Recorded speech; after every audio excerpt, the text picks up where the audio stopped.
Olá pessoal, aqui é o Fábio da Boston Treinamentos e neste vídeo eu vou falar sobre 10 conceitos de redes que todo estudante precisa conhecer.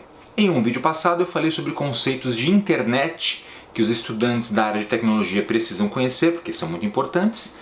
E nesse vídeo eu vou falar especificamente sobre redes de computadores e outros dispositivos. Na verdade, os conceitos de internet também se aplicam a redes, mas aqui a gente vai ser mais específico da área de redes e infraestrutura. Então vamos lá. E o primeiro conceito, evidentemente, é o que é uma rede. Então a primeira coisa que o estudante da área de redes e infraestrutura e também de outras áreas, como desenvolvimento de sistemas, precisa saber é definir o que é uma rede em si. Bom, uma rede é um conjunto de dois ou mais dispositivos interligados e interconectados que conseguem se comunicar entre si.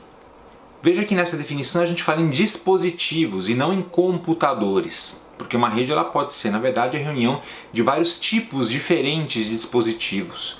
Computadores são o exemplo mais clássico, todo mundo conhece, mas existem muitos outros tipos de dispositivos em uma rede, como switches, roteadores, access points, smartphones, tablets, impressoras, servidores e assim por diante. Então a gente vai ter uma grande gama de dispositivos que podem se conectar formando uma rede de computadores. E a gente considera como uma rede desde um PC solitário com os seus periféricos interconectados até a internet, que tem bilhões de dispositivos interconectados. E sim, um PC sozinho ele é considerado uma rede, é um tipo especial de rede. Então se a gente considerar teclado, mouse, USB, um pendrive conectado ao seu computador e outros dispositivos periféricos, a gente tem um tipo de rede especial chamado de rede PAN, Personal Area Network. Mas claro, as redes clássicas como a gente conhece, na verdade, são as conexões de dispositivos como computadores, tablets, impressoras e outros. E a gente usa as redes para uma série de tarefas distintas. Por exemplo, para comunicação, enviar e-mails, enviar mensagens instantâneas, fazer videoconferência, passar vídeos para vocês aprenderem coisas diferentes e assim por diante. Mas também para compartilhar dados e informações, que é o que a gente faz quando fazemos, por exemplo, uma busca no Google por uma apostila ou um assunto qualquer na Wikipedia. Compartilhar software como aplicativos na nuvem. Essa apresentação mesmo que você está vendo aqui está rodando na nuvem. É uma aplicação que não está instalada na minha máquina, mas que roda a minha apresentação para vocês poderem acompanhar. Compartilhar hardware, disco remoto como um drive de nuvem ou ainda impressoras locais. E claro, as redes têm uma infinidade de outras aplicações além dessas, são apenas algumas de exemplo. Tranquilo, gente? Então esse foi o primeiro conceito importantíssimo que você precisa conhecer, saber definir o que é uma rede. O segundo conceito é saber definir os escopos de rede, ou seja, a diferença entre redes LAN, WAN e outros tipos, como MAN, PAN e outras siglas que existem. Na verdade, as mais importantes são LAN, MAN e WAN. E você precisa conhecer as diferenças entre esses três tipos de redes. Essas siglas elas se referem ao escopo da rede. O que é o escopo? É o tamanho ou alcance geográfico da rede. Então você sabe que a rede ela pode ser pequenininha, por exemplo, 2 computadorzinhos dentro da sua casa, dentro do seu quarto, ou ela pode ser gigantesca. Por exemplo, computadores, máquinas e outros dispositivos espalhados em uma cidade, país, continente ou no mundo todo. Isso a gente chama de escopo. LAN é um escopo de rede. É uma sigla que significa Local Area Network, rede de área local, que se refere a uma rede privada, interna, em um ambiente como uma empresa, uma corporação, uma escola ou até mesmo a sua casa. Já uma WAN, uma Wide Area Network, é uma rede de área ampla, que vai ter uma área geográfica muito maior. O melhor exemplo de rede WAN que a gente tem é a internet, que na verdade é um aglomerado de várias redes WAN, cobrindo todo o nosso planeta. E as redes MAN são redes intermediárias, Metropolitan Area Network, redes de área metropolitana, redes que têm um alcance, a área geográfica mais ou menos do tamanho de uma cidade, de um município, ou de alguns municípios coligados. Geralmente redes de telefonia celular, de TV a cabo, são consideradas redes do tipo MAN. E a ilustração que você está vendo aí mostra claramente várias redes locais que podem se conversar entre si, trocar dados através de uma rede WAN, uma rede de longo alcance. Então, cada uma dessas redes LAN que você está vendo na ilustração, elas podem estar localizadas em locais remotos, até mesmo cidades ou países diferentes. Então as redes em si são pequenas, mas podem se comunicar entre si pelas redes WAN. E a ilustração deixa bem claro, não importa o escopo da rede, se é LAN, MAN, WAN ou outros tipos. Todas elas podem se conectar entre si e trocar dados entre si. Uma depende da outra. Terceiro conceito extremamente importante: conceituar modelo OSI e pilha TCP/IP. O modelo OSI é um modelo de referência para o projeto de protocolos de rede. Já o TCP/IP é uma implementação, uma pilha de protocolos real que é baseada no modelo OSI com algumas modificações e que é empregada em redes locais e também na internet. Então o modelo OSI é um modelo conceitual, abstrato, teórico, por assim dizer, que mostra como deve ser o projeto de um protocolo de rede ou de uma pilha de protocolos de rede, fazendo a divisão dessa pilha de protocolos em camadas, mais precisamente em 7 camadas, e cada uma das camadas tem uma função específica na comunicação e interconexão entre os dispositivos da rede. Porém, o modelo OSI é conceitual. Ele diz como deve ser feito o esquema dos protocolos de rede, mas ele não é um modelo implementável, ou seja, você não tem um software chamado modelo OSI que você instala na máquina. Para isso, você vai usar o modelo TCP/IP, que na verdade é uma pilha de protocolos, que é baseado no modelo OSI, porém com as camadas ligeiramente modificadas, como você está vendo nessa figura, e dentro de cada uma dessas camadas você vai ter os protocolos reais, protocolos em camadas de aplicação, transporte, internet e camada de link de dados ou camada de enlace. Então, o TCP/IP é um software, ele é real, ele está instalado na sua máquina e você está usando esse software nesse exato instante para poder assistir a esse vídeo que está sendo transmitido pela internet, por uma rede, até a sua casa. Então tem que ter essa distinção em mente, o que é o modelo OSI e o que é o TCP/IP em si.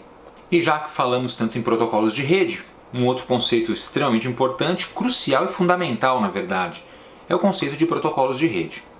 O protocolo é um padrão, uma diretiva formal, uma espécie de documentação que é composta de regras, várias regras, procedimentos e também especificações para formatos de dados, por exemplo, ou formatos de transmissão. E a gente usa esses protocolos para definir a comunicação entre os dispositivos dentro de uma rede, qualquer que seja essa rede. Então o protocolo ele indica como deve ser feita a comunicação entre os dispositivos, como ela é possível. E o protocolo, ou os protocolos no plural, são implementados na forma de softwares. Aqui na tela você está vendo uma lista com vários exemplos de protocolos. Cada uma dessas siglas é um protocolo distinto e cada um deles tem uma função específica na comunicação de rede. Então tem alguns nomes aqui que talvez você até reconheça. O próprio TCP está na lista. Temos IPv4, IPv6, DNS, DHCP, o HTTP você já deve ter visto, sempre aparece lá na URL, na barra de endereços do navegador quando você entra em um site. FTP para transferência de arquivos, MQTT, protocolo para a internet das coisas, e 3E 802.11, protocolo para transmissão em redes sem fio, em redes Wi-Fi, e assim por diante. Então cada um desses protocolos tem uma função específica. Para você que quer estudar redes a fundo, não basta só saber o que é um protocolo de rede e ter na mente algumas dessas siglas. Não, você precisa entender o que cada um deles faz individualmente e muitos deles são configuráveis. Então como você pode configurar cada um desses protocolos para realizar uma tarefa específica. E já que estamos falando em configuração de protocolos, um dos protocolos mais importantes em comunicação de redes é o protocolo IP. E uma das funções do protocolo IP é justamente realizar o endereçamento IP. IP é Internet Protocol, protocolo para interconexão de redes. E o endereço IP ele serve para fazer uma identificação lógica dos hosts dentro de uma rede. Host é todo dispositivo que está conectado à rede. Então, um computador é um host, um smartphone conectado à rede é um host, um tablet é um host, uma impressora é um host e assim por diante. Cada um deles precisa ter uma identificação dentro dessa rede que é uma identificação numérica. Essa identificação que vai permitir distinguir um equipamento do outro, um dispositivo do outro. E essa identificação a gente chama então de endereço IP. O endereço IP é válido tanto na rede local quanto na rede remota, na LAN ou na WAN, ou em outros tipos de redes. E na verdade existem dois padrões de endereço IP em uso atualmente. O IP versão 4, IPv4, e o IP versão 6, o IPv6. Que tem uma série de diferenças entre eles. Na verdade a gente precisa de um vídeo inteiro aí para explicar diferenças entre IPv4 e IPv6. E eu vou fazer isso em breve também, vou postar aqui no canal. mas você precisa já conhecer de antemão que existem os dois padrões. Geralmente a gente usa o padrão IPv4 para as redes locais, internamente, e o IPv6 ainda é mais utilizado para redes remotas, por exemplo, na internet. Mas, na verdade, ambos podem ser utilizados nos dois casos. E aí a gente consegue saber o IP, o endereço IP da sua máquina, usando comandos. No Windows você pode abrir um prompt cmd ou o próprio PowerShell e digitar ipconfig. E no Linux, por exemplo, você pode usar o comando ipashow. E ambos vão trazer não só o endereço IP da máquina, mas outras configurações de rede. Aqui, por exemplo, eu tenho a captura no Windows do uso do comando ipconfig. E você pode ver que eu tenho aqui o endereço IPv6 e o endereço IPv4. E os números, os valores desses endereços estão aqui, ó, são endereços numéricos, na verdade combinações de números. Além disso, eu também tenho uma outra informação importante, que é a máscara de subrede sendo mostrada. E a máscara de subrede é o próximo conceito que é importante para você que estuda redes. A máscara de subrede está intimamente ligada ao IP, mas eu coloquei como um conceito à parte porque às vezes a máscara de subrede é muito mais difícil de entender do que o próprio endereçamento IP.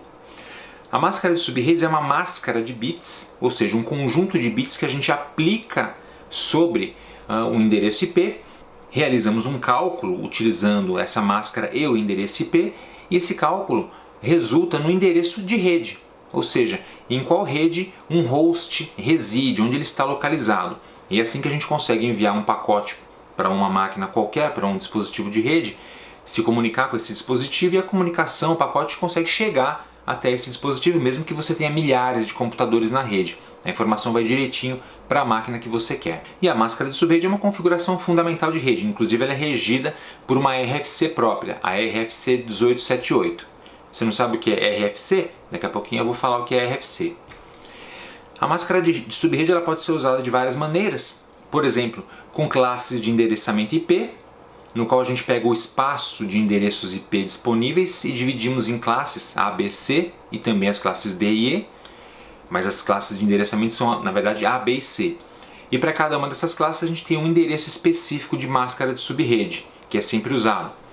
Para a classe A é o 255.0.0.0, para a classe B 255.255.0.0 e para a classe C 255.255.255.0, também conhecidos como /8, /16 e /24. Esse é um esquema de endereçamento antigo e hoje a gente trabalha com o esquema CIDR, Classless Interdomain Routing, roteamento interdomínios sem classes, no qual a máscara de subrede é muito mais flexível e permite que você faça uma divisão de redes e hosts de várias formas distintas, criando quantas redes e quantos hosts você precisar dentro do espaço de endereçamento. Um exemplo são as redes /18, cuja máscara de subrede é essa aqui, 255.255.192, uma máscara que não é convencional, mas que permite fazer a divisão de subredes de uma forma diferente. Então a máscara de subrede é isso, é um endereço, um conjunto de bits que você aplica sobre o endereço IP de um dispositivo e consegue, através de um cálculo, descobrir qual é a rede na qual ele reside, ou a subrede, como o próprio nome diz, uma rede grande subdividida em redes menores. Onde é que está o meu host? A máscara de subrede te ajuda a encontrar. E claro, a rede é composta por dispositivos variados, cada um com a sua função. E existem dois dispositivos que são extremamente importantes em uma rede, que são o roteador e o switch. E eles têm funções distintas na rede. Só que às vezes as pessoas confundem as funções de roteador e switch. Isso é muito comum, principalmente nos novos estudantes, quem está na área, começando a estudar a área de redes. Então é importante saber a diferença de roteador e switch. O roteador é um dispositivo que é usado para interconectar redes distintas. Então redes que estão separadas, geograficamente separadas inclusive, podem se comunicar entre si se você tiver um roteador ali no meio. Eu tenho até uma definição técnica aqui. Equipamento de rede que efetua encaminhamento de pacotes de dados entre redes de computadores distintas, que é o que você está vendo nessa ilustração. Rede A e rede B, e esse símbolo no meio é o símbolo de um roteador, que está fazendo a interconexão entre essas duas redes. E o exemplo mais clássico é o roteador que você tem aí na sua casa, um roteador especial chamado de roteador banda larga, que permite conectar as máquinas dentro da sua casa, o seu PC, o seu tablet, seu smartphone, à rede da internet. Então você tem uma rede interna local na sua casa ou na sua escola, mas consegue se comunicar com a rede da internet, uma rede WAN, por meio de um roteador no meio do caminho. E o switch? Bom, o switch é um dispositivo diferente do roteador. Ele é utilizado para interligar os hosts dentro de uma mesma rede. Então, dentro da rede da sua casa, por exemplo, da sua escola ou da sua empresa, as máquinas elas conseguem se comunicar entre si, independente de estarem conectadas à internet. Por quê? Porque existe um equipamento ali dentro que faz com que essas máquinas estejam interligadas entre si e possam trocar pacotes de dados. Esse dispositivo é chamado de switch, ou comutador em português. Aí na sua casa provavelmente você tem um roteador banda larga que tem uma porta WAN, você já sabe, porta para conectar na internet, e tem 4 outras portas de conexão de cabos para você ligar os dispositivos na sua rede local. Essas portas, na verdade, elas compõem um switch interno. Esse roteador banda larga que você tem na sua casa, ele é um dispositivo híbrido, ele tem mais de uma função. Ele é roteador e também tem um circuito de switch ali dentro. Então ele permite que você tenha o roteador e o switch integrados num único appliance. Beleza? Então não vamos mais confundir roteador com switch. Roteador interliga redes distintas e switch interliga hosts, equipamentos dentro de uma mesma rede. Agora há pouco eu falei sobre RFCs para vocês. O que é uma RFC? Uma sigla que significa Request for Comments, requisição de comentários. Na verdade, uma RFC é um documento de rede que documenta padrões, serviços e os protocolos oficiais que a gente tem, não só na internet, mas também para redes locais e até mesmo outros tipos de redes. Então são documentos oficiais que dizem, que documentam como funciona o protocolo, item por item, bit por bit. São documentos altamente técnicos que existem, pasmem, aos milhares e que você pode acessar na internet, no site que está aqui embaixo, inclusive aparecendo, rfceditor.org, para aprender como funcionam os protocolos de rede. Olha que interessante. E tudo gratuito para seu acesso. Quem mantém essa documentação, esses RFCs, é o ITF, Força Tarefa de Engenharia da Internet, que é uma comunidade internacional aberta que desenvolve essas especificações para serem padrões da internet, de redes locais e redes para outros tipos de dispositivos também. Lá no blog da Boston Treinamentos eu tenho um artigo extenso sobre RFCs no qual eu explico com mais detalhes do que se trata. Mas para você saber consultar as RFCs é só entrar nesse site aqui, www.rfc-editor.org. De qualquer forma eu vou deixar aqui embaixo o link para o artigo do blog da Boston e também este link aqui para você dar um clique e já ir consultar RFCs na hora. Ao acessar esse website o que você vai ver é isto aqui, um site relativamente simples, mas aqui a gente tem bem no meio Browse the RFC Index. Então a gente pode navegar pelo índice de RFCs em ordem ascendente, descendente, VNTXT, XML, enfim. Então, por exemplo, em ordem ascendente, a gente tem aqui uma lista, olha que legal, com as RFCs numeradas. Cada númerozinho desses aqui é um documento que documenta alguma coisa na internet. Clicando aqui embaixo em Show All, você consegue ter acesso a todos eles. E olha só, tem documento que não acaba mais. Tá? Lendo isso aqui você aprende muito sobre protocolos de rede. Basta saber o número da RFC do protocolo que você quer estudar. Então tem muitos deles aqui. Clicando em qualquer um deles, por exemplo, eu vou clicar nesse aqui, Host Ports, portas de host. Ele vai abrir o documento e você pode lê-lo em formato de texto, PDF, HTML, assim por diante. Então eu vou clicar em texto aqui só para a gente olhar rapidinho um documento desses pequenininho, olha só. E aí ele explica como funcionam portas de host. É bem legal, bem interessante, vale muito a pena conhecer o rfceditor.org. Se você quer trabalhar com redes, quer se especializar, é imprescindível esse conceito de redes. Bom, vimos que as redes são compostas por dispositivos, por protocolos, softwares, documentações, etc. E como é que a gente interliga esses dispositivos? Como é que a gente conecta um roteador com um switch, com um PC, com um smartphone, com um tablet, com um satélite no espaço? Como é que a gente faz essas interconexões? Elas são feitas por meio do uso de meios de transmissão.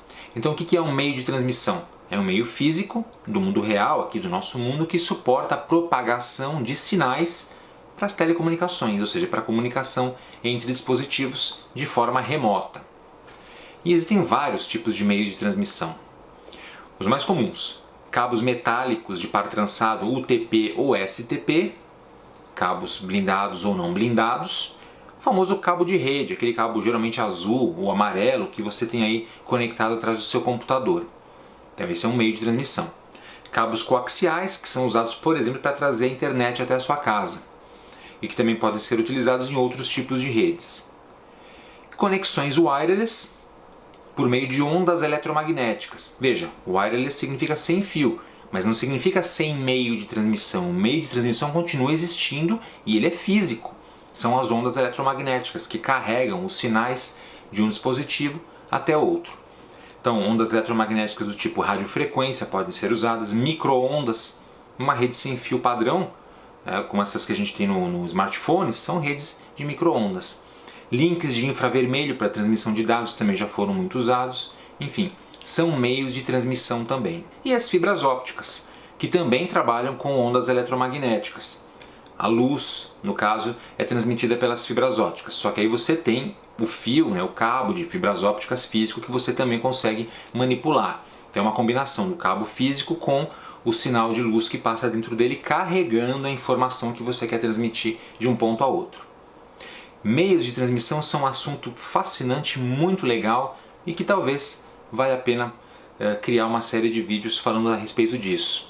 Existe até uma disciplina completa sobre isso, disciplina de cabeamento estruturado, no qual a gente pode se aprofundar bastante para falar sobre cabos, UTP, wireless, fibra óptica, etc.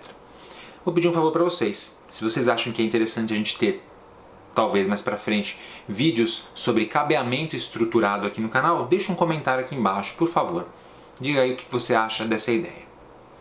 Bom, então vamos agora para o último conceito, que na verdade não é um conceito, é uma grande quantidade de conceitos que eu reuni dentro de um termo só: segurança de redes. Então você quer ser um expert em redes? Quer trabalhar com redes? Quer aprender tudo sobre redes? Você precisa estudar segurança de redes. De nada adianta você ter uma rede altamente funcional, rápida, robusta, se ela não for segura. E a segurança é um tópico complicado, é complexo mesmo e é muito extenso. Tem muita coisa para a gente falar a respeito disso. Aqui eu coloquei alguns dos tópicos que são importantes dentro desse conceito, que é a ideia de entender os tipos de ataques que uma rede pode sofrer e como se proteger desses ataques. Existem dezenas, literalmente dezenas de ataques que podem ser usados contra uma rede, como por exemplo o clássico ataque de negação de serviço. Entender o funcionamento de dispositivos de segurança como firewall ou como um IDS, IPS, sistemas de detecção e prevenção de intrusos. Entender como se faz uma comunicação segura de forma remota usando uma VPN, uma rede privada virtual. Conhecer criptografia e saber quais são os algoritmos de criptografia mais indicados para cada caso de comunicação segura. Saber trabalhar com permissões e controle de acesso na rede e em servidores dentro dessa rede. Entender o que são malwares, todas as categorias de malware que existem e como usar os softwares anti-malware. Inclusive, há poucos dias eu postei um vídeo falando sobre o malware. Recomendo que você assista esse vídeo também para ficar por dentro aí desse tipo de ameaças.